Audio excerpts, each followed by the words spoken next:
I call my mother and tell her I'm in the White House and I just agreed to join President Reagan's cabinet as the U.S. Trade Representative. And, you know, I expected a hooray or something, or isn't that wonderful? And there's dead silence. And then finally, after 10 seconds or whatever it was, she says, "How long do you have to do that job?" I thought to myself, okay, I better not get too big an ego over all this. But the final part of that story was they issued the press release. Don Regan escorts me out of the White House so that I could go catch a plane to go back to Chicago. And Don Regan says to me, "Your job is to change the world." Isn't that something? And we did. We did it. Not just me. It took a lot of other people helping. But we did things in trade that had never, ever been done before. Yeah, and that's where it started. You know, I kind of took that to heart. You know, when somebody says, your job is to change the world, you better pay attention.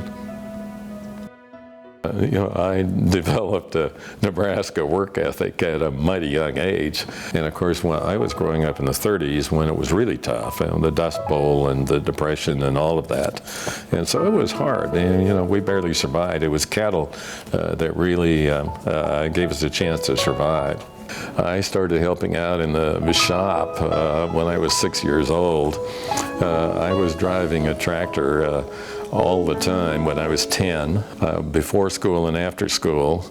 My dad, who was one of the hardest working people ever on the face of the earth, believed that a workday was dawn to dark, no matter how many hours that was. He was a gregarious, outgoing person who was probably known by just about everybody you know, within 50 miles maybe.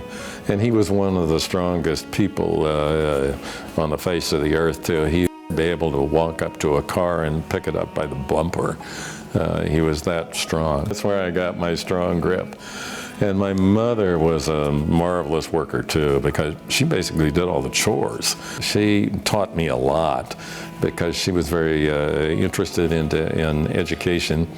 She taught Sunday school for more than 60 consecutive years. I'm not sure anybody has ever done that. Both of them are unbelievable people in so many respects. It really all comes down to the golden rule. Can you teach people to treat other folks the way you'd like to be treated? And you know, it's such an important lesson in life.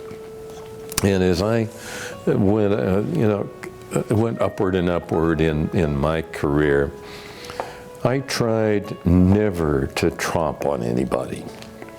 Because, you know, you don't want that kind of legacy. You want to help other people. And I always felt the more I helped people who were on my team, the better they were going to perform, and they would make me look good. And I had people making me look good my entire life, including my wives in particular. And so what I'd like to leave with these young kids coming through college right now is, you know, conduct your lives in that way.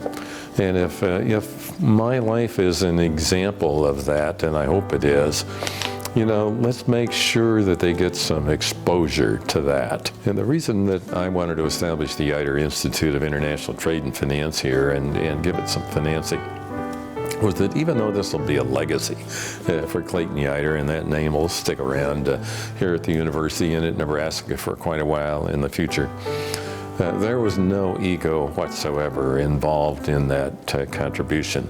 I don't need any more ego boosts. I've had plenty in my lifetime. At this stage is, can you do something that will help the next generation coming along to be more productive and make greater contributions to society than they might otherwise have done? And it seems to me that the university is a great place to do that.